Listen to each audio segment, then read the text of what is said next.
एकेकाळी भगवान विष्णू आणि माता लक्ष्मी वैकुंठात बसून विश्राम करत असताना एक म्हातारे कासव रडत रडत तिथे पोहोचते. हे माता लक्ष्मी, तुझी आणि म्हाताऱ्या कासवाची ही कथा ऐकणाऱ्यांना इतकी धनसंपत्ती दे की ते त्यांच्या कुटुंबाच्या सर्व गरजा पूर्ण करतील आणि कायम तुझा वास त्यांच्या घरात राहू देत. भगवान विष्णू म्हणतात, ही जुन्या काळाची गोष्ट फक्त ऐकल्याने रुसलेली लक्ष्मी पुन्हा येईल आणि मनोइच्छित फळ देईल. ही कथा खऱ्या मनाने ऐकल्याने माता लक्ष्मी कधीही घर सोडून निघून जात नाही, तर उलट घरात लाखो पटीने धनसंपत्ती वाढवते. म्हाताऱ्या कासवाची ही कथा तुझ्या डोळ्यात पाणी आणेल, पण तुझ्या दुःखी भाग्यात असा चमत्कार करेल की तुला कशाचीच कमी पडणार नाही. माता लक्ष्मीची ही पौराणिक कथा ऐकल्याने घरातील वास्तुदोष, वाईट शक्ती, 7 पिढ्यांची गरिबी, कर्ज, मोठे रोग, आजार वाऱ्यासारखे पळून जातात. कथेला सुरुवात करण्यापूर्वी माता लक्ष्मीचा वास तुमच्या घरात राहावा असे जर तुम्हाला वाटत असेल तर भगवान विष्णूंच्या हृदयात वसणाऱ्या लक्ष्मी मातेला प्रणाम असो अशी कमेंट करा, कारण हे वाक्य माता लक्ष्मी यांना खूप प्रिय आहे. आणि आजची ही माता लक्ष्मीची आणि म्हाताऱ्या कासवाची पवित्र कथा 3 भक्तांना शेअर करा. बघा, माता लक्ष्मी तुम्हाला इतकी धनसंपत्ती देईल की तुम्हाला मागायला काहीच उरणार नाही. त्यामुळे ही कथा अर्धवट ऐकून सोडून देण्याची चूक करू नका. एकेकाळी भगवान विष्णू आणि माता लक्ष्मी वैकुंठात बसून विश्राम करत असताना एक म्हातारे कासव रडत रडत तिथे पोहोचते. तेव्हा भगवान विष्णूंना त्या म्हाताऱ्या कासवाची दया येते आणि ते त्या कासवाला विचारतात, अरे बाळा, काय झालं? आज तुझ्या डोळ्यात अश्रू? तेव्हा ते म्हातारे कासव भगवान विष्णूंना आणि माता लक्ष्मीला प्रणाम करते आणि म्हणते, हे माता लक्ष्मी आणि हे भगवान विष्णू, तुम्हाला तर सर्वच माहीत आहे. तरीही मी एका भक्ताची अडचण घेऊन तुमच्याकडे आलो आहे. एक भक्त आहे जो पूर्वी खूप श्रीमंत होता. त्याच्या हातात लक्ष्मी येत होती, पण अचानक काय झालं कुणास ठाऊक, तो अचानक श्रीमंतीवरून गरिबीवर येऊन पोहोचला आहे. त्याने पूर्वी चांगली कर्मे देखील केली होती. तो मनाने खूप चांगला आणि दयाळू आहे, पण अचानक त्याच्यावर माता लक्ष्मी का रुसली कुणास ठाऊक. इतका श्रीमंत माणूस गरीब कसा काय झाला हेच मला समजत नाही. इतकी गरिबी कोणत्या कारणामुळे त्याच्यावर आली असेल? आता तो इतका गरीब झाला आहे की तो त्याच्या 2 वेळेच्या जेवणाचीही सोय करू शकत नाही. हे भगवान विष्णू आणि माता लक्ष्मी, मला या भक्ताची अवस्था बघवत नाही आणि म्हणूनच मी आज तुमच्याकडे येऊन पोहोचलो आहे. काय केल्याने देवी लक्ष्मी कायम मनुष्याच्या घरात वास करत राहील? कोणत्या कारणामुळे देवी लक्ष्मी रागावते? कृपया यावर मला तुम्ही उपाय सांगितल्याशिवाय मी इथून निघून जाणारच नाही. कासवाचे सर्व बोलणे शांतपणे ऐकून भगवान विष्णू म्हणाले, हे कासव महाराज, तू मानवजातीच्या कल्याणासाठी खूप चांगला प्रश्न विचारला आहेस. देवी लक्ष्मीमुळेच माणसाच्या घरात समृद्धी वास करते आणि जेव्हा देवी लक्ष्मी घर सोडते तेव्हा त्या घरात फक्त गरिबीच वास करते. या विषयावर एक प्राचीन इतिहास सांगितला आहे जो मी तुम्हाला सांगेन. जो कोणी ही कथा ऐकतो त्याच्या घरात देवी लक्ष्मीसह सर्व चांगल्या गोष्टींचा वास असतो. म्हणूनच तुम्ही ही कथा शेवटपर्यंत ऐकली पाहिजे आणि ती संपूर्ण पृथ्वीवर पसरवली पाहिजे. मग म्हातारे कासव म्हणते, हे प्रभू, कृपया मला ती गोष्ट सांगा. तुमच्याकडून ही कहाणी ऐकणे म्हणजे माझे भाग्यच आहे. मी ही कथा संपूर्णपणे ऐकेन आणि संपूर्ण पृथ्वीवरील लोकांमध्ये ती पसरवेन. भगवान विष्णू कासवाला म्हणतात, सत्याचे समर्थन करणाऱ्या व्यक्तीला देव कधीही सोडत नाही. आज मी तुम्हाला राजा हर्षवर्धनची कहाणी सांगेन, ज्याने देवी लक्ष्मीचा त्याग केला आणि गरिबी स्वीकारली. त्रेतायुगात भारतातील विशाल आणि समृद्ध कुंतल प्रदेशावर सत्यवादी आणि सदाचारी राजा हर्षवर्धन यांचे राज्य होते. महाराजा हर्षवर्धन हे त्यांच्या सत्यतेसाठी, दानधर्मासाठी आणि धर्माचे पालन करण्यासाठी दूरवर प्रसिद्ध होते. त्यांचे मन मोठे होते आणि त्यांच्या मते त्यांच्या लोकांचे कल्याण करणे अत्यंत महत्त्वाचे होते. त्यांच्या कारकिर्दीत प्रत्येक व्यक्ती समाधानी आणि आनंदी होती, कारण महाराजांचे एकच ध्येय होते, धर्म आणि न्यायाने लोकांची सेवा करणे. महाराजा हर्षवर्धन यांचा राजवाडा असाधारणपणे भव्य आणि दिव्य होता. हा राजवाडा कुंतल प्रदेशातील सर्वात उंच टेकडीवर होता, जिथून संपूर्ण शहराचे आणि हिरव्यागार शेतांचे दृश्य स्पष्ट दिसत होते. राजवाड्याभोवती एक उंच भिंत होती, जी राजवाड्याच्या संरक्षणासाठी बांधण्यात आली होती. त्या भिंतीचे दरवाजे सोन्या चांदीने मढवलेले होते. त्यावर उत्कृष्ट कोरीव काम आणि चित्रे होती. राजवाड्यात प्रवेश करताच सोनेरी खांबाची एक लांब रांग दिसत असे. प्रत्येक खांबावर मौल्यवान रत्ने जडवलेली होती, जी सूर्याच्या किरणांमध्ये चमकत होती. या खांबावर प्राचीन काळातील कथा अद्वितीय शिल्पांमध्ये कोरलेल्या होत्या. राजवाड्याचा फरशी भाग निळ्या, हिरव्या आणि लाल रंगांच्या दुर्मिळ दगडांनी सजवण्यात आला होता, ज्यामुळे राजवाड्याची चमक आणखी वाढली. राजवाड्याच्या छतावरील चमकदार सोन्याची पाने आणि रत्ने यामुळे ते स्वर्गातील जागेसारखे दिसत होते. राजवाड्याच्या मध्यभागी राजा हर्षवर्धन यांचे सिंहासन होते, जे स्वतःच एक अद्वितीय निर्मिती होती. हे सिंहासन शुद्ध सोन्याने बनलेले होते आणि त्याच्या दोन्ही बाजूंना सिंहाच्या आकृत्या कोरलेल्या होत्या. महाराजांचे सिंहासन रेशमी गाद्यांनी सजवलेले होते आणि त्यांच्या मागील बाजूस अतिशय मौल्यवान माणिक आणि पासू जडवलेले होते. सिंहासनाच्या वर रत्नजडित झालरांनी सजवलेली एक मोठी छत्री होती, ज्यावर सोनारांनी सूर्य आणि चंद्राच्या प्रतिमा कोरल्या होत्या. राजवाड्याभोवती हिरवीगार बाग होती, ज्यात सुंदर फुले उमलत होती. या बागांच्या मध्यभागी एक मोठे तळे होते, ज्याच्या पाण्यात सोनेरी मासे तरंगत होते. राजवाड्याभोवती पसरलेल्या या बागांमध्ये दैवी सुगंधाने भरलेली फुले आणि दुर्मिळ वनस्पती होत्या. जेव्हा राजा हर्षवर्धन त्यांच्या खोलीतून बाहेर आले, तेव्हा मोर, हंस आणि रंगीबिरंगी पक्ष्यांच्या मधुर आवाजाने त्यांचे स्वागत झाले. राजवाड्यातील महाराजांच्या दरबाराच्या खोलीची सजावटही विलक्षण होती. येथे राजा आपल्या प्रजेच्या समस्या सोडवत असे. या खोलीच्या भिंतींवर वेद आणि धर्मग्रंथांचे श्लोक लिहिलेले होते आणि राजवाड्यातील पंडित ते श्लोक महाराजांना गाऊन सुनवत असत, जेणेकरून त्यांचे निर्णय नेहमीच धर्मावर आधारित होत असत.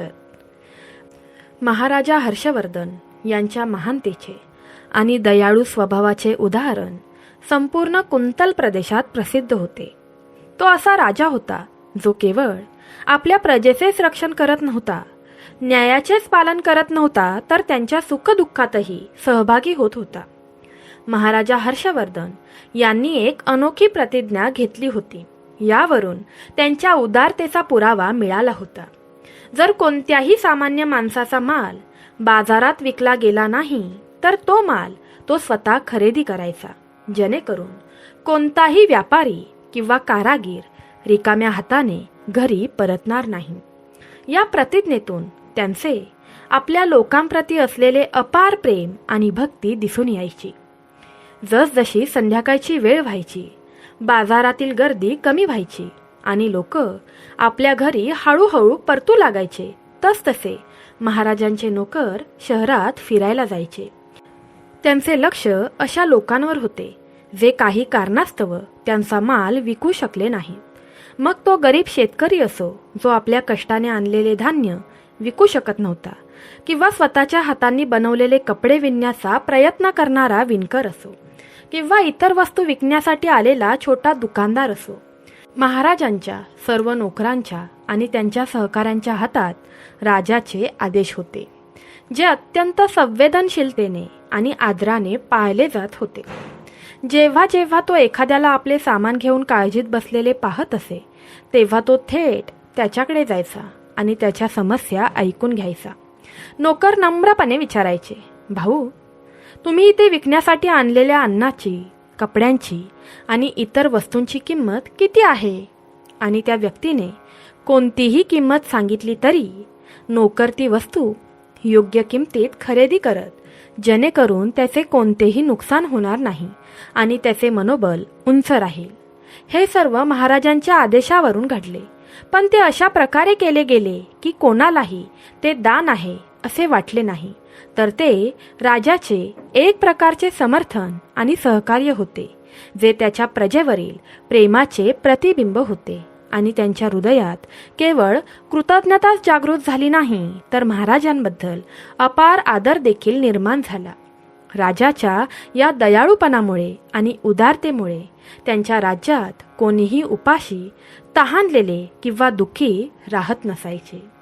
हा केवळ राजाचा आदेश नव्हता, तर त्याच्या आत्म्याचा आवाहन होता की त्याच्या राज्यात कोणालाही कोणत्याही अडचणी येऊ नयेत.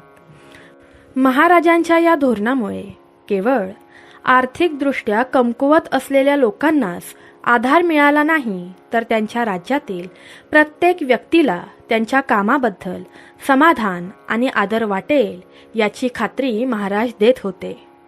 महाराजा हर्षवर्धन त्यांचा दयाळूपणा आणि सत्यतेची कीर्ती तिन्ही लोकात पसरू लागली होती. त्यांच्या नीतिमान राजाची बातमी स्वर्गातील देवांपर्यंत पोहोचली. जेव्हा त्यांच्या उदारतेची आणि त्यांच्या प्रजेप्रती असलेल्या अफाट सेवेची बातमी धर्मराज यमराज यांच्यापर्यंत पोहोचली, तेव्हा त्यांच्या मनात एक कल्पना आली. तो असा विचार करू लागला की कोणत्याही व्यक्तीची खरी महानता आणि ससोटी तेव्हाच मोजता येते जेव्हा तो कठीण परीक्षांमधून जातो. राजा हर्षवर्धन यांच्याबद्दल आपण जे ऐकले आहे त्याची सत्यता त्याची वैयक्तिक परीक्षा झाल्यावरच कळेल.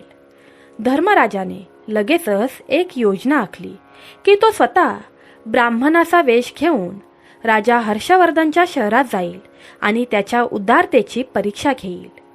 त्यांना हे जाणून घ्यायचे होते की राजा फक्त सामान्यच वस्तू खरेदी करतो की कठीण आणि अनपेक्षित परिस्थितीतही तो समान उदारता आणि धर्म दाखवतो का. धर्मराजाने ब्राह्मणाचे रूप धारण केले. त्याचा पोशाख अगदी साधा आणि गरिबांच्या पोशाखासारखा होता. तो त्याच्यासोबत एक जुनी आणि तुटलेली पेटी घेऊन गेला, जी फक्त कचऱ्याने भरलेली होती. पेटीमध्ये फाटलेले कपडे, तुटलेली मातीची भांडी, धूळ अशा गोष्टींनी भरलेली होती. हे सर्व गरिबीचे प्रतीक होते, ज्यामुळे कोणीही ते खरेदी करण्याचा विचारही करू शकत नव्हते. धर्मराजने ठरवले की तो ही पेटी विकण्याच्या बहाण्याने राजाच्या उदारतेची परीक्षा घेईल. ब्राह्मणाच्या वेशात धर्मराज त्या पेटीसह राजा हर्षवर्धनच्या शहरात पोहोचला. शहरात प्रवेश करताच तो थेट मुख्य बाजारपेठाकडे गेला. त्याने त्याची पेटी एका कोपऱ्यात ठेवली, त्या ठिकाणच्या चमकीपासून दूर, आणि तो एका ठिकाणी शांतपणे बसला. दिवस पुढे सरकत होता आणि शहरातील व्यापारी त्यांच्या दुकानांमध्ये व्यस्त होते. बाजारात फक्त धान्य, कपडे आणि इतर वस्तूंची हालचाल होती. पण धर्मराज त्या तुटलेल्या पेटीसह ब्राह्मणाच्या रूपात शांतपणे बसून राहिला होता. धर्मराजने विचार केला, पाहूया, जेव्हा कोणीही ही पेटी खरेदी करत नाही, तेव्हा महाराजा हर्षवर्धन यांचे सेवक ही परिस्थिती समजून घेतील का आणि ते खरोखर मला मदत करतील का, तेच मला पाहायचे आहे. धर्मराज दिवसभर बाजारात वाट पाहत होता. लोक येत होते, जात होते, पण कोणीही त्यांच्याकडे लक्ष देत नव्हते. जवळून जाणारे लोक त्या ब्राह्मणाकडे विचित्र नजरेने पाहत होते आणि विचार करत होते, हा काय विकत आहे? हा फक्त कचरा आहे, घाण आहे. हे कोण खरेदी करेल? धर्मराजचा संयम तरीही सुटला नाही. तो दिवसभर त्याच जागी बसून राहिला आणि त्याची परीक्षा यशस्वी करण्यासाठी धीट राहिला. पण कोणीही त्याच्याकडे लक्ष देत नव्हते किंवा त्याची पेटी विकत घेण्याचा प्रयत्नही करत नव्हते. संध्याकाळ जवळ येऊ लागली आणि बाजारातील चैतन्य कमी होऊ लागले. व्यापाऱ्यांनी आपली दुकाने बंद करायला सुरुवात केली आणि लोक हळूहळू आपापल्या घरी परतू लागले. तरीही धर्मराज महाराजा हर्षवर्धन यांचे सेवक काय करतात हे पाहण्यासाठी ते ब्राह्मण त्याच ठिकाणी बसून राहिले. संध्याकाळची वेळ होताच महाराजांचे नोकर बाजारात आले. त्यांनी पाहिले की एक ब्राह्मण अजूनही बाजारात त्याचा डब्बा घेऊन बसला होता. महाराजा हर्षवर्धन यांचे वचन नोकरांना माहीत होते की कोणताही व्यापारी रिकाम्या हाताने घरी परतणार नाही. म्हणून तो ताबडतोब त्या ब्राह्मणाकडे गेला आणि त्यांनी विचारले, हे ब्राह्मण महाराज, तुम्ही या शहरात नवीन दिसत आहात. काय झालं? तुमचं सामान कुणी विकत घेतलं नाही का? तू तुझ्या या डब्यात काय आणलं आहेस? महाराजांच्या आज्ञेनुसार आम्ही तुमचे हे सामान खरेदी करण्यासाठी आलो आहोत. कृपया आम्हाला सांगा, तुमच्या या पेटीत काय आहे? तेव्हा तो धर्मराज बोलू लागला, या पेटीत काही जुन्या निरुपयोगी वस्तू, कचरा आणि माती आहे जी मी विकायला आलो आहे. पण मी दिवसभर इथे थांबलो, पण ते कोणीही विकत घेण्यासाठी माझ्याकडे आले नाही. नोकरांनी पाहिले की ही पेटी प्रत्यक्षात फक्त आणि फक्त कचऱ्याने भरलेली होती. पण त्याला महाराजा हर्षवर्धन यांचे आदेश पाळावे लागणार होते. नोकर म्हणाला, आमच्या महाराजांनी वचन दिले आहे की या शहरातून कोणीही रिकाम्या हाताने परतणार नाही. तुमच्या पेटीमध्ये कचरा असो किंवा सोने, आम्ही ते योग्य किमतीत खरेदी करू. या पेटीची किंमत काय आहे ते सांगा. मग ब्राह्मणाच्या वेशात असलेले धर्मराज म्हणतात, हे महाराज, माझ्या या पेटीत ठेवलेल्या पैशाची किंमत 1000 सोन्याची नाणी आहेत. त्या ब्राह्मणाचे असे विचित्र शब्द ऐकून ते सर्व सैनिक हसायला लागले आणि मग ते त्या ब्राह्मणाला म्हणाले, हे ब्राह्मणा, तुझी पेटी तर कचऱ्याने भरलेली आहे, ती कोण घेणार? त्याची किंमत 1 पैशाचीही नाही. मग तो ब्राह्मण म्हणाला, नोकरांनो, जर कोणी ते घेतले नाही तर ते मी माझ्या घरी परत घेऊन जाईन. मी ऐकलं आहे की तुमचे महाराज इथून कोणत्याही व्यापाऱ्याला रिकाम्या हाताने परत जाऊ देत नाहीत. ते त्यांचे सर्व सामान खरेदी करतात.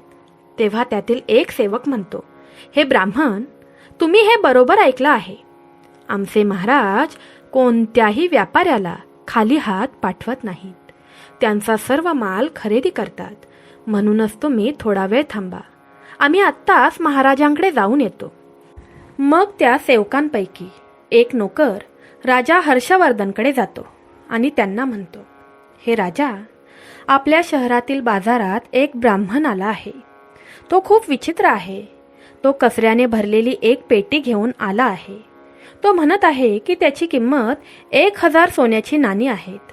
मग राजा म्हणाला, सैनिकांनो, जा आणि त्याच्या मालाची शक्य तितकी कमीत कमी किंमत देऊन त्याचा माल विकत घ्या. त्याला त्याचा माल घेऊन परत जाऊ देऊ नका, नाहीतर माझा शब्द मोडला जाईल. मग राजाचे सेवक त्या ब्राह्मणाकडे जातात आणि म्हणतात, हे ब्राह्मण, तुमच्या या पेटीच्या किमतीत आम्ही तुम्हाला 200 सोन्याची नाणी देत आहोत. इतकी नाणी घ्या आणि आनंदाने तुमच्या घरी जा. पण तो ब्राह्मण म्हणाला, सैनिकांनो, मी 1000 सोन्याच्या नाण्यांपेक्षा कमी 1 पैसाही घेणार नाही. जर तुम्हाला माझा माल खरेदी करायचा असेल तर खरेदी करा, नाहीतर मी माझा माल घेऊन परत जातो. मग राजाचे सेवक म्हणाले, हे ब्राह्मण, ठीक आहे, आता आम्ही तुम्हाला या पेटीच्या बदल्यात 500 नाणी देतो. एवढी किंमत तुमच्यासाठी चांगली असेल. पण तरीही ब्राह्मण राजी झाला नाही आणि त्याने 1000 सोन्याच्या नाण्यांचा आग्रह धरला आणि म्हणाला, जर तुम्हाला माझे सामान घ्यायचे असेल तर ते घ्या, नाहीतर मी निघालो आहे. मग पुन्हा तो सैनिक राजाकडे जातो आणि राजाला म्हणतो, हे महाराज, आम्ही त्या ब्राह्मणाला 500 नाणी देण्याचा प्रयत्न करतोय, पण तरीही तो सहमत होत नाही. त्याची पेटी कचरा आणि गरिबीने भरलेली आहे, पण तरीही तो 1000 नाणी मागत आहे. हे महाराज, तुम्ही त्याचा कचरा 1000 नाण्यांना विकत घेऊ नका. यावर महाराजा हर्षवर्धन म्हणतात, हे सैनिकांनो, ही माझी सत्याची शपथ आहे. मी माझ्या राज्यातून कोणालाही रिकाम्या हाताने जाऊ देऊ शकत नाही. आम्ही कधीही सत्य सोडणार नाही. म्हणून तुम्ही सर्वजण जा आणि त्या ब्राह्मणाच्या वस्तू तो मागत असलेल्या किमतीत खरेदी करा. असे करण्यास अजिबात संकोच करू नका. मग ते सैनिक ब्राह्मणाकडे परतले. त्यांनी त्या ब्राह्मणाला 1000 सोन्याची नाणी दिली आणि त्याची दारिद्र्याने भरलेली पेटी विकत घेतली. त्या ब्राह्मणाने नाणी घेतली आणि तो तेथून निघून गेला. मग राजाने आपल्या सैनिकांना ती पेटी राजवाड्यात ठेवण्यास सांगितली आणि सैनिक त्या पेटीसह राजवाड्यात गेले. जेव्हा महाराजांनी ती पेटी पाहिली तेव्हा खरोखर ती पेटी दारिद्र्याने आणि गरिबीने भरलेली होती. महाराजांनी त्या सैनिकांना सांगून ती पेटी महालाच्या आतमध्ये ठेवायला सांगितली आणि शिपाई ती पेटी घेऊन राजमहालाच्या आतमध्ये. मग हळूहळू संध्याकाळ झाली. महाराज हर्षवर्धन त्यांच्या राजवाड्याबाहेर काही विचारात हरवले होते. तेव्हा चंद्रप्रकाश कुंतल प्रदेशाच्या आकाशात आपली शीतलता पसरवत होता आणि त्याची किरणं राजवाड्याच्या भिंतीवर सोन्याचे तेज पसरवत होते. तेव्हा राजवाड्याच्या दारातून एक अद्वितीय आणि दिव्य सौंदर्याची स्त्री बाहेर आली. ती स्त्री खूप आकर्षक आणि दिव्य होती. तिचे 4 हात होते आणि प्रत्येक हातात सुंदर कमळाची फुले शोभत होती. तिच्या चेहऱ्यावर खोल शांती आणि सौम्यता होती आणि तिने विविध प्रकारचे मौल्यवान दागिने घातले होते. त्यांच्या तेजामुळे रात्रीचा अंधारही फिका पडला होता. तिची उपस्थिती इतकी दिव्य होती की जणू काही देवी स्वतः स्वर्गातून अवतरली आहे असे वाटत होते. महाराज हर्षवर्धन यांनी त्या अद्वितीय सुंदर स्त्रीला पाहिले तेव्हा ते आश्चर्यचकित झाले. त्यांनी हात जोडून त्या स्त्रीला सभ्य स्वरात विचारले, हे देवी, तू कोण आहेस? रात्रीच्या या वेळी तुझ्या आगमनाचे कारण काय आहे? तू कुठून येत आहेस आणि कुठे जाण्याचा विचार करत आहेस? महाराजांचे असे सभ्यतेने भरलेले प्रश्न ऐकून ती स्त्री हसली आणि हळूहळू म्हणाली, हे राजा, मी तुझ्या राजाची लक्ष्मी आहे. तुझ्या राज्यात आणि राजवाड्यात सुख आणि समृद्धी ठेवणारी मी ती देवी आहे. तुझ्या धर्मामुळे आणि सत्याच्या प्रतिबद्धतेमुळेच मी तुझ्या राजवाड्यात राहत होती. जेव्हा जेव्हा तू सत्याचा मार्ग स्वीकारलास आणि प्रजेवर दया केलीस, जेव्हा मी करुणा आणि न्यायाचे पालन केले, तेव्हा मी तुमचे राज्य आणि महाल समृद्धी आणि वैभवाने प्रकाशित केले आहे. देवी लक्ष्मीकडून हे ऐकून महाराजांना समाधान वाटले. पण दुसऱ्या क्षणी देवी गंभीरतेने म्हणाली, पण हे राजा, आज एक दुर्दैवी घटना घडली आहे. आज तुम्ही तुमच्या राजवाड्यात ती पेटी स्वीकारली आहे ज्यावर गरिबीचे दुष्परिणाम होते. ज्या पेटीत फक्त कचरा होता तो दारिद्र्याचे प्रतीक आहे आणि जिथे गरिबी राहते तिथे लक्ष्मी राहणे अशक्य आहे. माझ्या नियमांनुसार आणि निसर्गानुसार मी त्याच ठिकाणी गरिबीसह राहू शकत नाही. म्हणून मी आज हा राजवाडा सोडत आहे. महाराज हर्षवर्धन यांनी लक्ष्मी देवीचे शब्द शांतपणे ऐकले आणि त्यांच्या मनात एक खोल दुःख पसरले. परंतु ते त्यांच्या धर्माने आणि सत्याच्या वचनाने बांधले होते. त्यांनी अतिशय नम्रतेने हात जोडून देवी लक्ष्मीला नमस्कार केला आणि म्हणाले, हे देवी लक्ष्मी, की जर वचनामुळे माझ्या राजवाड्यात दारिद्र्य आले असेल तरीही मी माझ्या वचनांपासून मागे हटणार नाही. जरी मी तुम्हाला गमावले असले तरीही मी माझ्या सत्यापासून आणि धर्मापासून दूर जाऊ शकत नाही. कृपया मला माफ करा. देवी लक्ष्मी महाराजांचे हे धार्मिक उत्तर ऐकून काही क्षण गप्प राहिली. तिच्या चेहऱ्यावर एक संमिश्र भाव उमटला. काही अटल सत्याबद्दल आणि निरोपाच्या वेदनांबद्दल आदर. तिने एक दीर्घ श्वास घेतला आणि तिने हास्य देत म्हणाली, हे राजा, तुमच्या महान आणि सत्यवादी हृदयामुळे तुम्ही या जगात आदरणीय आहात. मी तुमच्या ससोटीचा आदर करते, पण माझ्या नियमांमुळे मला इथून जावे लागत आहे. यानंतर देवी लक्ष्मीने महाराजांना आशीर्वाद दिला आणि हळूहळू राजवाड्यातून बाहेर निघाली. देवी लक्ष्मी राजवाड्यातून बाहेर पडताच सर्वत्र शांतता आणि अंधार पसरला. महाराजा हर्षवर्धन यांनी डोके टेकवले आणि देवीच्या भक्तीच्या भावनेत आणि सत्यावरील त्यांच्या भक्तीमुळे त्यांना देवी लक्ष्मीच्या सानिध्यापासून कसे वंचित ठेवले गेले यात हरवून गेले. पण त्याच्या मनात एक अद्भुत समाधान होते, कारण त्याने त्याचा धर्म पाळला होता आणि ते समाधान त्याच्या हृदयात दिव्यासारखे जळत राहिले.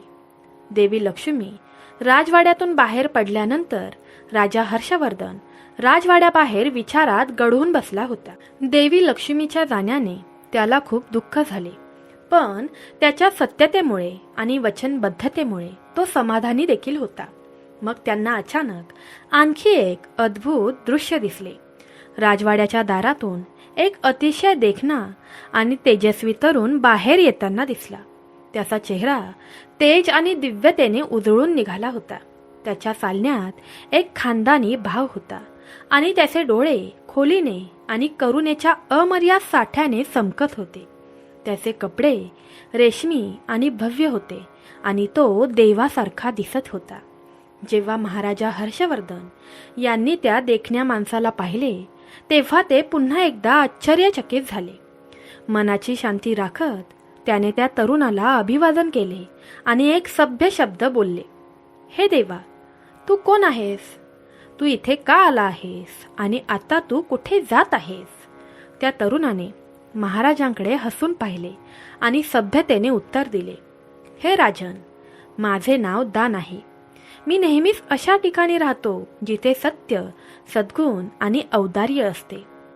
तुमची निष्ठा आणि तुमच्या धर्मनिष्ठेमुळे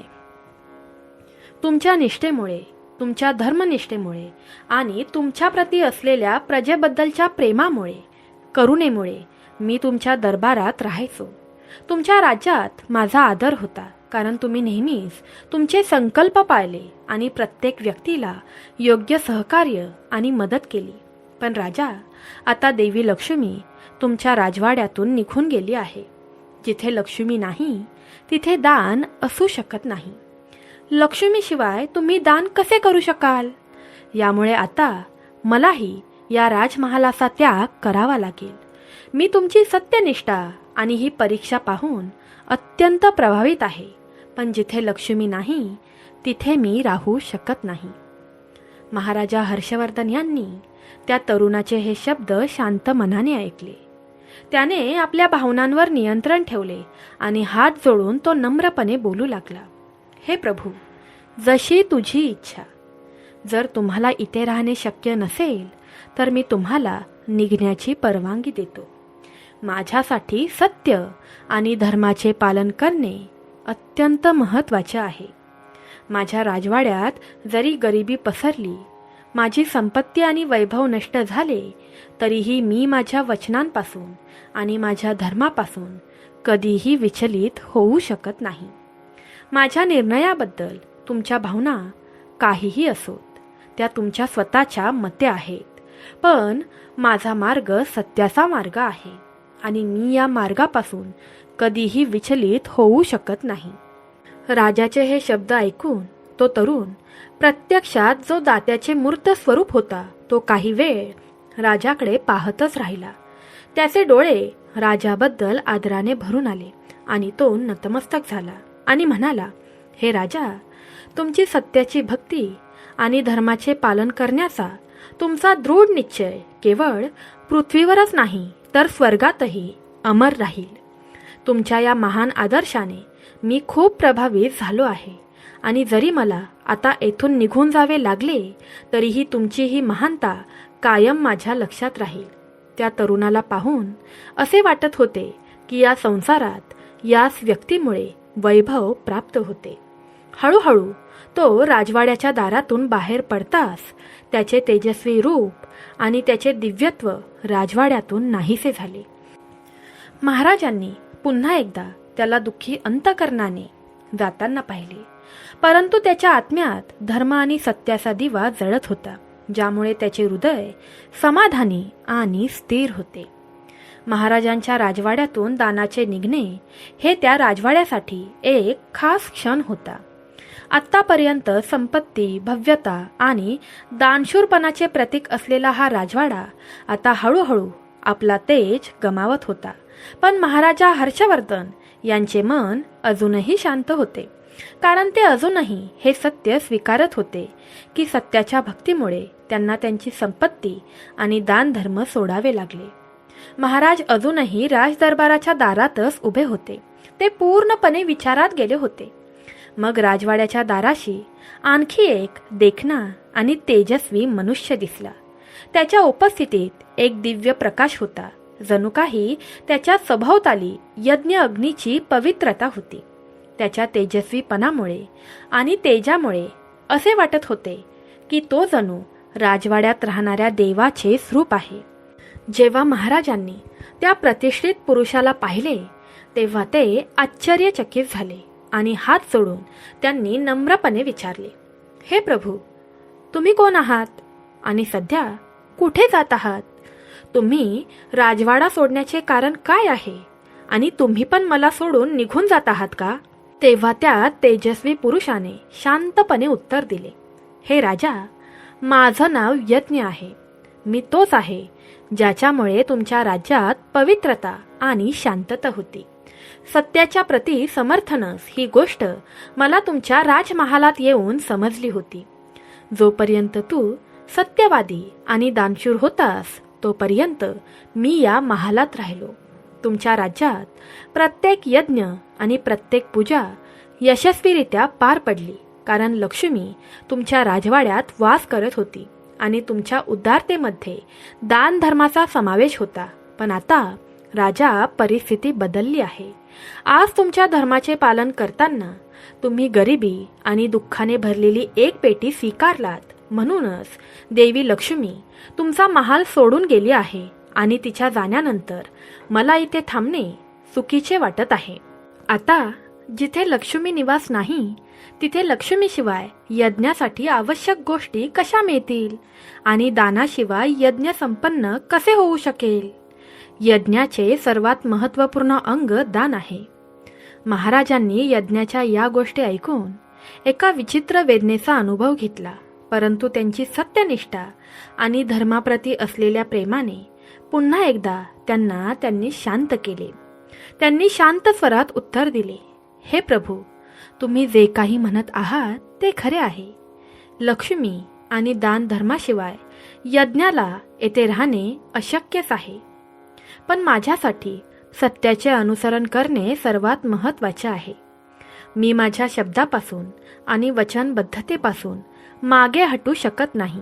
जरी यासाठी मला माझ्या राज्याची आणि राजवाड्याची संपत्ती गमवावी लागली तरीही मी तुमच्या या निर्णयाचा आदर करतो आणि तुम्ही जिथे जाल तिथे नेहमी आनंदी राहा. महाराज हर्षवर्धन यांचे हे दीर्घ मौन ऐकून यज्ञरूपी त्या पुरुषाने त्यांना नमस्कार केला. महाराजांच्या सत्यप्रती असलेल्या वचनबद्धतेबद्दल आणि धर्माप्रती असलेल्या भक्तीबद्दल त्यांच्या डोळ्यात आदराचे दर्शन घडत होते.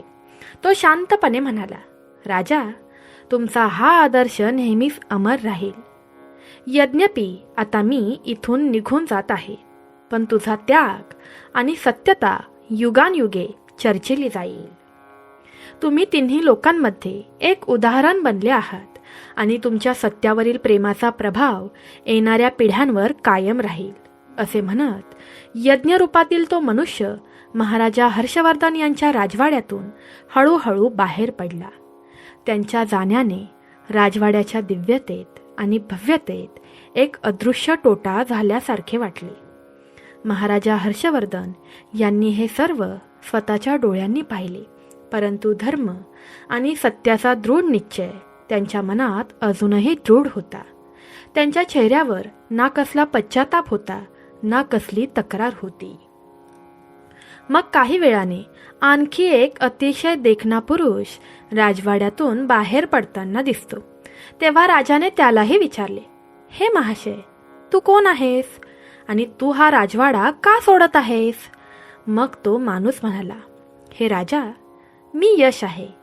तुमच्या चांगल्या कर्मामुळे मी तुमच्या घरात राहत होतो, पण आता तुमच्या महालातून लक्ष्मी, दान, यज्ञ निघून गेले आहेत आणि त्यांच्याशिवाय यशाची प्राप्ती होऊ शकत नाही आणि याच कारणामुळे मी इथून निघून जात आहे. मग राजाने त्यालाही नमस्कार केला आणि त्याला आदराने जाऊ दिले. मग काही वेळाने आणखी एक अतिशय सुंदर महिला राजवाड्यातून बाहेर आली. तिने सुंदर कपडे घातले होते. तिला पाहून राजाने विचारले, हे देवी, तुम्ही कोण आहात आणि तुम्ही माझा राजवाडा का सोडत आहात? मग ती स्त्री म्हणाली, हे राजा, मी कीर्ती आहे. लक्ष्मी, दान, यज्ञ, यश हे देखील तुम्हाला सोडून गेले आहेत, म्हणून त्यांच्याशिवाय मीही तुमच्या महालात राहू शकत नाही. त्यामुळे आता मीही जात आहे. मग राजाने तिलाही जाऊ दिले. हर्षवर्धन आपल्या महालातील दारावर उभा होते, जे त्यांच्या महालातील एक एक संपत्ती जाताना पाहत होते. त्यांनी देवी लक्ष्मीलाही जाताना पाहिले होते. त्यांचे मन खूप दुःखी झाले होते, परंतु त्यांचा दृढ निश्चय दृढ होता. सत्याचे अनुसरण करणे त्यांच्यासाठी सर्वात महत्त्वाचे होते आणि तो कधीही त्याचा धर्म आणि सत्याचे वचन सोडणार नव्हता. मग त्याच्यासमोर आणखी एक दिव्य पुरुष प्रकट झाला, जो अतुलनीय तेज आणि सौम्यतेने चमकत होता. त्याच्या उपस्थितीतून सर्वत्र एक पवित्र आभा पसरली, जणू सत्याचे मूर्त स्वरूप स्वतः राजासमोर प्रकट झाले आहे. राजाने त्या मनुष्याकडे पाहिले आणि विनम्रतेने हात जोडून विचारले, हे प्रभू, तू कोण आहेस आणि तू या वेळी आमचा राजवाडा का सोडत आहेस? तुझ्या जाण्याचे कारण काय आहे? मग त्या महापुरुषाने राजाकडे शांत नजर टाकली आणि गंभीर स्वरात म्हणाला, हे राजा, मी सत्य आहे. मी तिथे राहतो जिथे धर्म, सत्य आणि न्याय राहतात.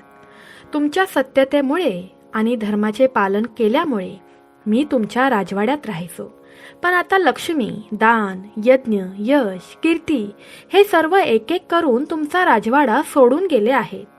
तेव्हा त्यांच्याशिवाय या ठिकाणी राहण्याचे कोणतेही औचित्य नाही, म्हणून मलाही येथून जावे लागेल. महाराज हर्षवर्धन यांनी सत्याचे शब्द ऐकले आणि त्यांचे हृदय तीव्र वेदनांनी भरून आले.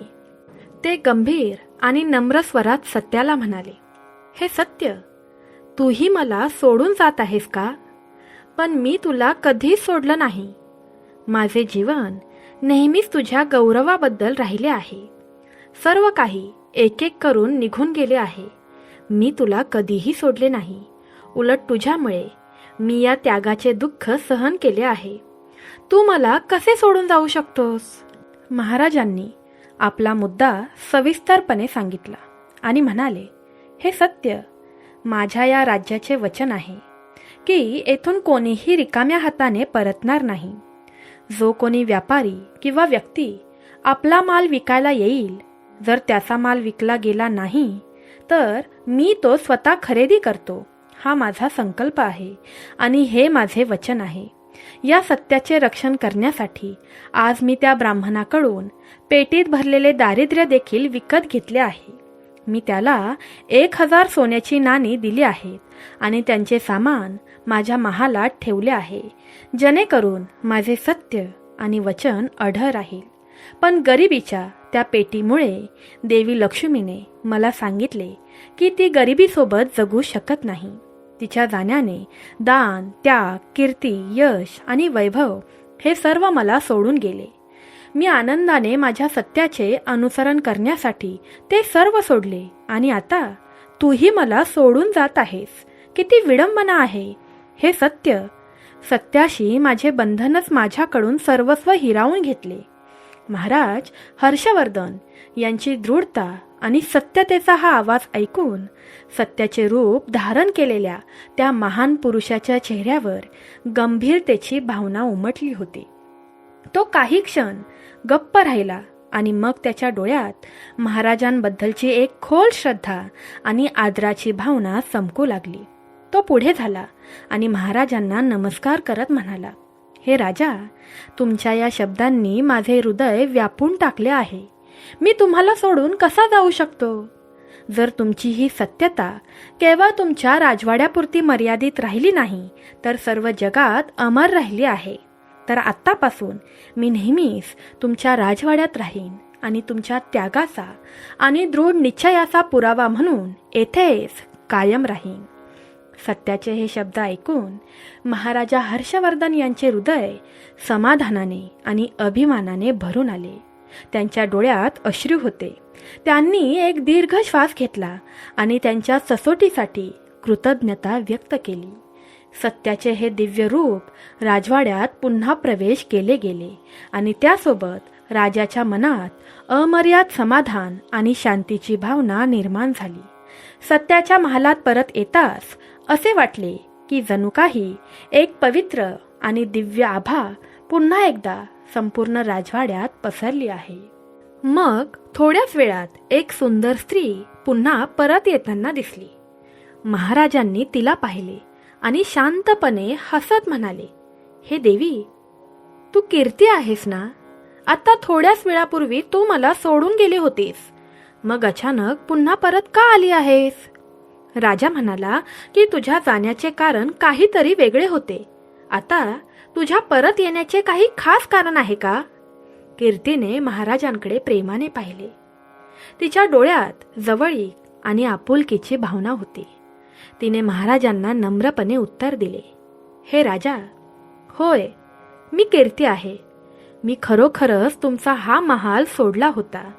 जेव्हा लक्ष्मी, दान, यज्ञ, यश येथून निघून गेल्यावर मलाही वाटलं की या महालात माझ्यासाठी जागा नाही, म्हणून मीही हा महाल सोडण्याचा निर्णय घेतला.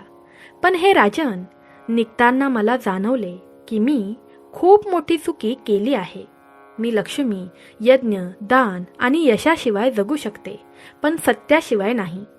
सत्याशिवाय कीर्तीचे काहीच अस्तित्व नसते. सत्याशिवाय कीर्ती ही फक्त एक वाईट आभा आहे, जी लवकरच नाहीशी होते. म्हणूनच जेव्हा मी पाहिले की तू सत्याच्या नावावर स्थिर आहेस आणि तू सत्यासाठी सर्वस्व त्याग केले आहेस, तेव्हा मला माझ्या हृदयात खोल पश्चाताप झाला. मला जाणवले की जर मीही सत्य सोडले तर मीही माझी खरी ओळख गमावेन. म्हणूनच मी इथे परतलो आहे, कारण जिथे सत्य राहील तिथे मीही राहीन. महाराज हर्षवर्धन यांनी कीर्तीच्या या अद्भुत सत्याबद्दलच्या प्रेमाबद्दल आणि निष्ठेबद्दल ऐकले आणि ते समाधान आणि अभिमानाने भरून आले. त्यांनी कीर्तीकडे आपले हात जोडले आणि म्हणाले, हे देवी, तुझे परतणे माझ्यासाठी खूप आदर आणि आनंदाचे कारण आहे. जर मी सत्याच्या मार्गावर चालत तुझ्यासारखी देवी शक्ती प्राप्त केली असेल तर हे माझ्या सत्याचे आणि धर्माचे सर्वात मोठे फळ आहे. मी पुन्हा येथे तुझे स्वागत करतो. तू नेहमी तुझ्यासारखीच या महालात राहावीस आणि तुझ्यामुळे या राजवाड्याला आणि माझ्या राज्याला नेहमीच सर्व शक्तिमान कीर्तीचा महिमा जाणवावा. मग कीर्ती ही राजवाड्यात परत गेली. काही वेळाने यशही तिथे परतला. त्याला पाहून राजाने विचारले, हे महाशय, तुम्ही यश आहात. तुम्ही मला सोडून गेला होता.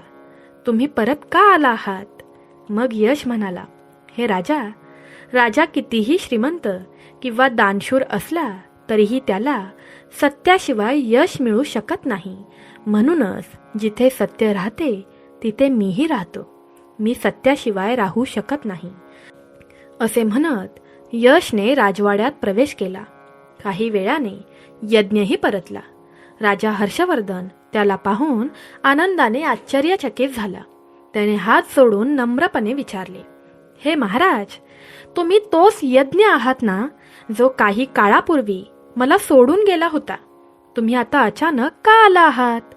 तुमच्या परत येण्याचे काही विशेष कारण आहे का? यज्ञाने राजाकडे पाहिले आणि एक दीर्घ श्वास घेत सभ्य आणि गंभीर स्वरात म्हणाला, हे राजा, हो, मी यज्ञ आहे. मी तुमचा राजवाडा आधीच सोडला होता, कारण मला वाटले होते की लक्ष्मी, दान आणि कीर्तीशिवाय इथे राहण्यात काही अर्थ नाही. जेव्हा राजवाड्यात समृद्धी नव्हती आणि दानाचीही कमतरता होती, तेव्हा मी इथे कसा राहू शकतो असा मी विचार केला. पण निघताना मला जाणवले की मी खूप मोठी चुकी केली आहे. हे राजन, कोणत्याही यज्ञाचा पाया सत्य असतो. एखादी व्यक्ती कितीही श्रीमंत किंवा दानशूर असली तरी सत्याचे सार गमावल्याशिवाय त्यागाचे खरे महत्त्व नसते. जिथे सत्य राहते तिथे त्याग सुंदर असतो, तिथे त्यागाचे फळ मिळते. सत्याशिवाय यज्ञाचे काहीच अस्तित्व नाही. सत्याशिवाय यज्ञ म्हणजे एक ठोकळा समजला जातो, जो आपली पवित्रता आणि प्रभाव गमावून बसतो. जिथे सत्याचा वास असतो तिथेच यज्ञाची शोभा असते आणि तिथेच यज्ञाचे फळ देखील भेटते. तुम्ही सत्याचा मार्ग अवलंबला आहे. तुमचे वचन पूर्ण करण्यासाठी तुम्ही संपत्ती, दान आणि कीर्ती देखील सोडून दिली आहे. तुमचा दृढ निश्चय आणि खरी भक्तीच मला इथे परतण्यास भाग पाडत आहे. सत्य तुमच्यात राहते आणि जिथे सत्य आहे तिथे मी अनुपस्थित कसा राहू शकतो? या सत्याबद्दलचा हा आदर आणि तुमच्या धर्माबद्दलची अढळ भक्ती, यामुळे मला असे वाटते की तुम्हाला सोडू नये. यज्ञांचे हे शब्द ऐकून महाराजा हर्षवर्धन यांना खूप समाधान आणि कृतज्ञता वाटली. त्याने यज्ञांचे मोठ्या नम्रतेने स्वागत केले आणि म्हणाला, हे यज्ञ, तुझे परत येणे माझ्यासाठी खूप अभिमानाची गोष्ट आहे. तुमच्या या शब्दांनी माझे हृदय आणखी मजबूत झाले आहे. जर तुम्ही सत्याच्या शोधात माझ्याकडे परत येण्याचे ठरवले असेल तर माझ्या सत्यतेचे हे सर्वात मोठे उदाहरण आहे. तुम्ही माझ्या महालात शेवटपर्यंत निवास करा. मग यज्ञ पूर्णपणे महालात निघून गेला. मग काही काळानंतर दान देखील परत आले.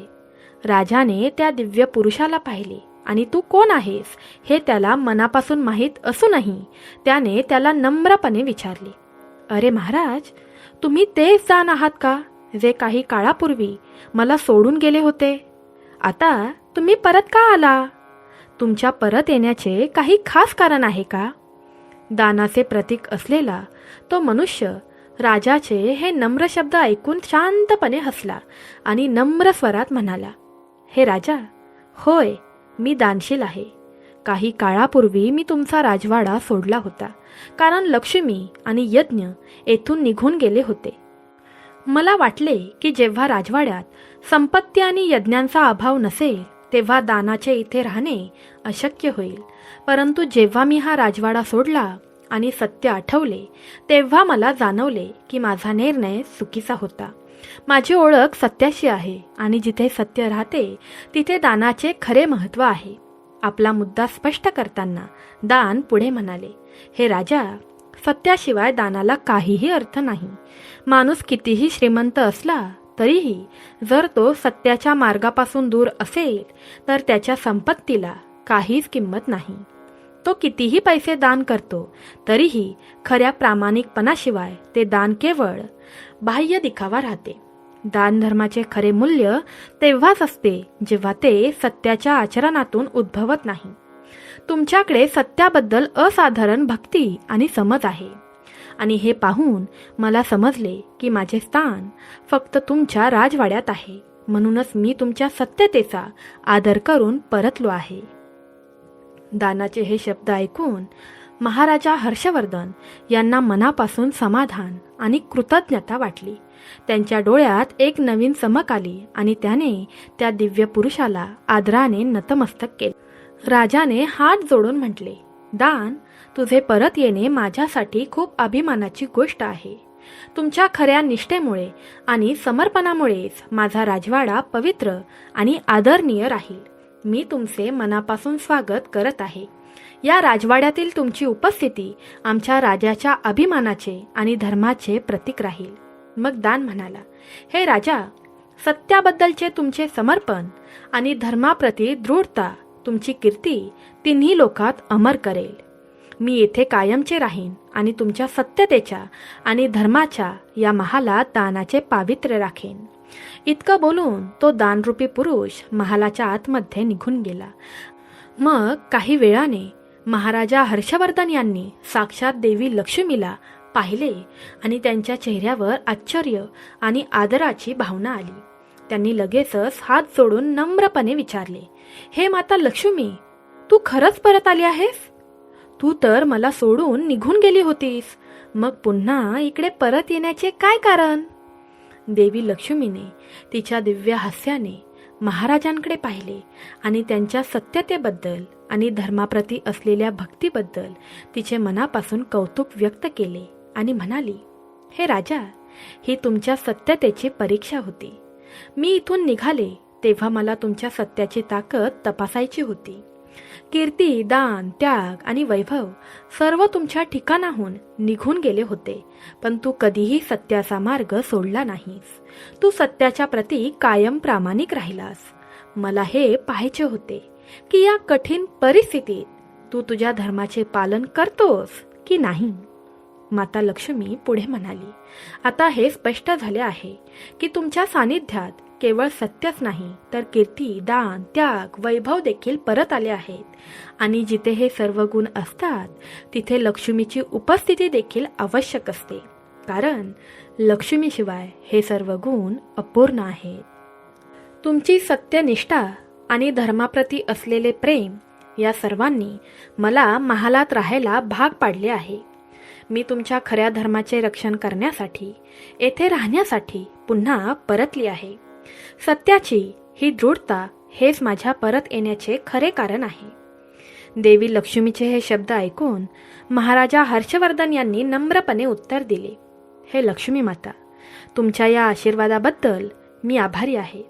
पण माझ्या राजवाड्यात अजूनही धार्मिकतेने भरलेली ती पेटी, ज्यात दरिद्रतेने भरलेला कचरा आणि गरिबीच्या काही गोष्टी आहेत, ज्या गोष्टी मी माझे वचन पाळण्यासाठी आणि धर्माचे पालन करण्यासाठी माझ्याजवळ ठेवले आहेत. आता तुम्हीच मला सांगा की या गरिबीला मी कसा नष्ट करू शकतो, कारण तुम्हीच मला सांगितलं होतं की जिथे गरिबीचा, दरिद्रतेचा निवास असतो तिथे मी राहत नाही. पण मग ती दरिद्रता माझ्या महालात असून तुम्ही इकडे कसं काय निवास करू शकता? देवी लक्ष्मीने गोड हास्य देऊन उत्तर दिले, राजा, तुमच्या सत्यतेने आणि धर्माप्रती असलेल्या दृढतेने माझे हृदय प्रभावित झाले आहे. जो कोणी सत्याचा आदर करतो त्याच्यावर माझे आशीर्वाद नेहमीच राहतात. सत्याच्या सन्मानार्थ तुम्ही जी दरिद्रतेची पेटी स्वीकारली आहे ती मी माझ्या स्वतःच्या शक्तीने, सोन्याने आणि रत्नांनी भरून टाकीन.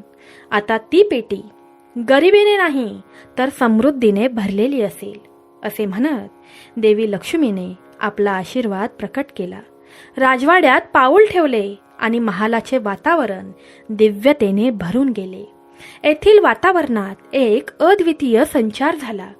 जेव्हा माता लक्ष्मीने महालात प्रवेश केला त्या क्षणी पूर्वी कचऱ्याने आणि तुटलेल्या वस्तूंनी भरलेली गरिबीची पेटी अचानक सोन्याची नाणी, मौल्यवान रत्ने आणि मौल्यवान दागिन्यांनी भरली गेली. माता लक्ष्मीने त्या पेटीतून गरिबीचा एकूण 1 अंश काढून टाकला होता आणि त्या ठिकाणावर संपत्तीचा अपार भंडार प्रकट केला होता. यानंतर काही क्षणातच साक्षात धर्मराज राजमहालात स्वतः चालत येऊ लागले. त्यांचा चेहरा पूर्णपणे तेजस्वी आणि ज्ञानाने भरलेला दिसत होता. त्यांच्या डोळ्यांमध्ये एक सुंदर गंभीरता आणि साधेपणा होता. महाराजांनी त्यांना पाहताच सन्मानपूर्वक त्यांचे स्वागत केले आणि त्यांना विचारलं, हे महाशय, तुम्ही कोण आहात?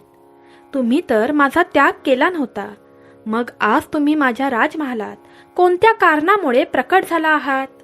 मग तो व्यक्ती हास्य देऊन बोलू लागला, हे राजा, मी साक्षात धर्मराज आहे. मीच तो आहे ज्याने तुमच्या सत्यतेची परीक्षा घेण्यासाठी ब्राह्मणाचा वेश धारण केला होता, आणि मी तोच आहे ज्याने तुम्हाला 1000 सोन्याच्या नाण्यांच्या बदल्यात गरिबीने भरलेली एक पेटी दिली होती. महाराजा हर्षवर्धन आश्चर्याने भरले. त्यांनी मोठ्या आदराने आणि नम्रतेने विचारले, हे विप्रावर, तू या धर्माचे मूर्त स्वरूप आहेस? तूच माझी परीक्षा घेतलीस मग धर्मराजाने हलके स्मित हास्य देऊन ब्राह्मणाचे स्वरूप सोडून साक्षात त्यांचे खरे स्वरूप धारण केले. त्यांच्या तेजाने महाराजांचा राजवाडा त्या दिव्यतेने चमकला होता. धर्मराजांच्या उपस्थितीत त्यांच्या भोवती एक दिव्य तेज पसरले होते, ज्यामुळे राजवाड्यात एक अद्वितीय पवित्रता आणि वैभवाचे वातावरण निर्माण झाले होते. धर्मराज महाराजांकडे पाहून म्हणाले, हे राजन, तुम्ही त्या कठीण परिस्थितीतही तुम्ही तुमच्या सत्याचे पालन कराल की नाही याची परीक्षा मला घ्यायची होती. मी तुम्हाला ती गरिबीने भरलेली पेटी दिली होती, कारण मला पाहायचे होते की या कठीण परिस्थितीत देखील तुम्ही सत्याचे, तुमच्या वचनांचे आणि धर्माचे पालन करता की नाही. तुमची परीक्षा घेण्याचा उद्देश तुमच्याबद्दल पसरवलेल्या कीर्ती इतकीच तुमची सत्यभक्ती खरोखरच प्रबळ आहे का हे जाणून घेणे होते. पण तुम्ही तुमच्या अढळ सत्याच्या आणि धर्माच्या शक्तीने मला जिंकले आहे. तुम्ही केवळ लक्ष्मी, त्याग, यज्ञ, दान, भेटवस्तू आणि प्रसिद्धी सोडली नाही, तर गरिबीचाही आनंदाने स्वीकार केला. तुमची सत्याची भक्ती आणि धर्माचे पालन खरोखरच अतुलनीय आहे. म्हणून हे राजा, मी तुम्हाला वरदान देण्यासाठी आलो आहे. मी तुम्हाला काय वरदान देऊ ते सांगा. तुमच्या या सत्यतेसाठी तुम्हाला कोणत्याही प्रकारचे वरदान देताना मला खूप अभिमान वाटतो. धर्मराजाचे हे शब्द ऐकून महाराजा हर्षवर्धन यांना आदराने भरून आले. त्यांनी नम्रपणे डोके टेकवले आणि हात जोडून म्हणू लागले, हे धर्मराज, तुम्हाला प्रत्यक्ष पाहणे हा माझ्या आयुष्यातील सर्वात मोठा आशीर्वाद आहे.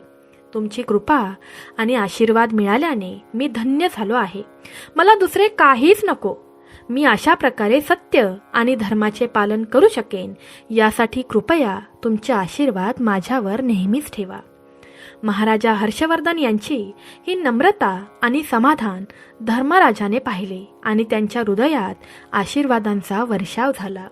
त्याने हात वर करून राजाला आशीर्वाद दिला आणि म्हणाला, हे राजा, तुमचा हा संकल्प आणि तुमची खरी भक्ती सदैव अमर राहील.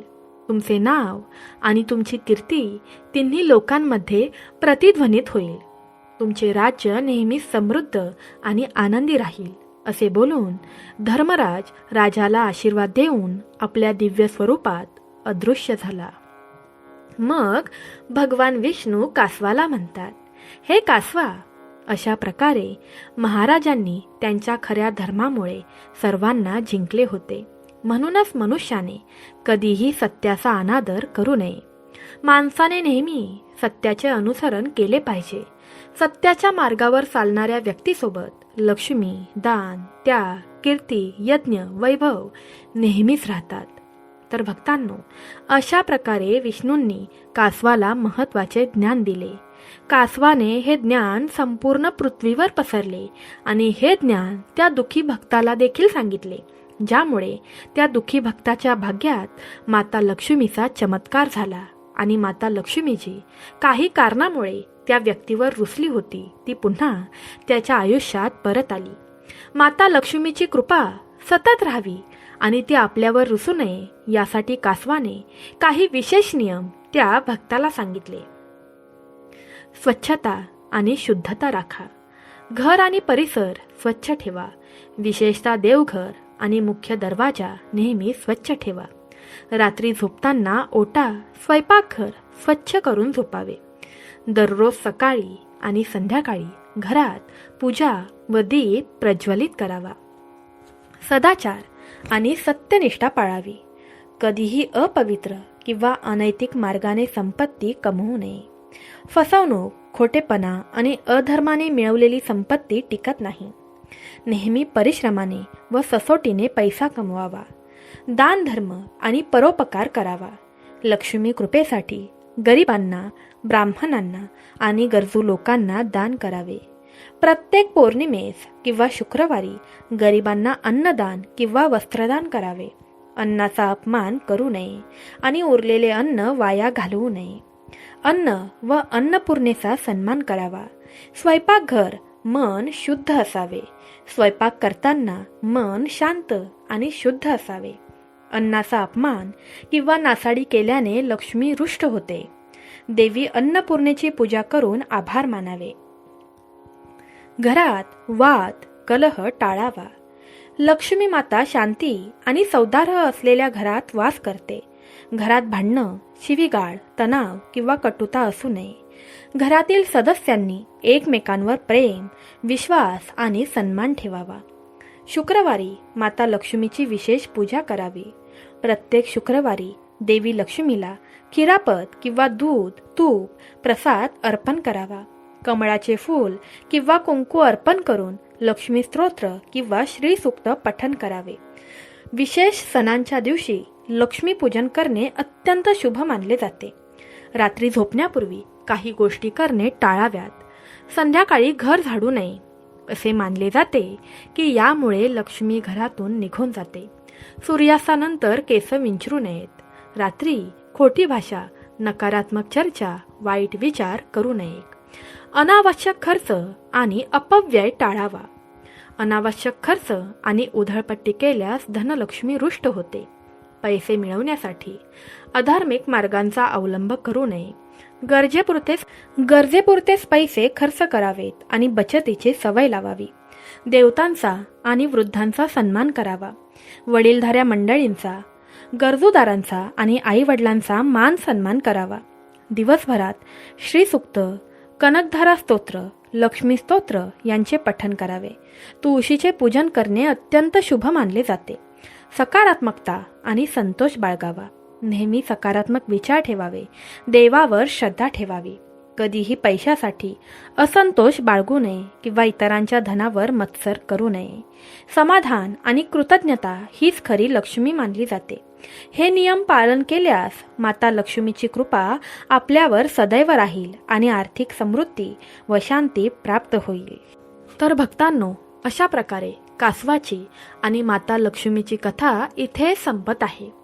तुम्हाला आजची कथा कशी वाटली हे नक्की आम्हाला कमेंट करून सांगा. आपल्या कमेंट बॉक्समध्ये भगवान विष्णूंच्या हृदयात राहणाऱ्या माता लक्ष्मीचा विजय असो हा जयघोष करायला विसरू नका. तसेच तुम्ही जर आपल्या चॅनलवर नवीन असाल तर आपल्या आम्ही स्वामी भक्त या चॅनलला सबस्क्राईब करा. हा व्हिडिओ लाईक करा. तुमची एक कमेंट, तुमचा एक लाईक आम्हाला खूप मदत करतो. भेटूया नवीन व्हिडिओमध्ये.